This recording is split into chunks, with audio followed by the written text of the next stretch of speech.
বড় আফসোস লাগে মনে। বর্তমান সমাজে যদি কারো ভুল ধরা হয়, তাহলে ভুল ধরনেওয়ালা ব্যক্তিটা ওই ভুলওয়ালা মানুষের শত্রু হয়ে যায়। ধরেন আমি আপনার ভুল ধরেছি, কাল থেকে আমি আপনার শত্রু হয়ে গেছি। আপনি আমাকে শত্রু মনে করছেন, অথচ রাসূল সাল্লাল্লাহু আলাইহি ওয়াসাল্লাম বলেছেন,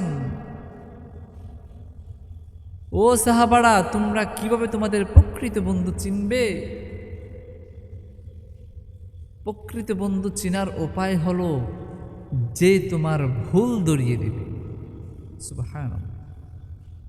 তোমার রাসূল বলেছেন, যে তোমার ভুল ধরিয়ে দিবে সে তোমার প্রকৃত বন্ধু হবে।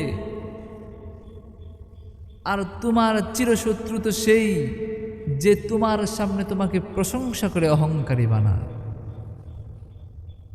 কিন্তু বর্তমান সমাজে ভুল ধরার কারণে শত্রু হয়ে যায়, সামনাসামনি বাহ বাহ প্রশংসা করার কারণে সে বন্ধু হয়ে যায়, অথচ সে বুঝতে পারছে না কে তার শত্রু, কে তার বন্ধু।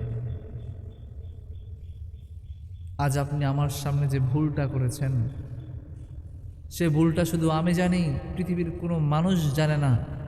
আপনি সংশোধন হয়ে গেলেন, মানুষের চোখে আপনি দামি হয়ে গেলেন।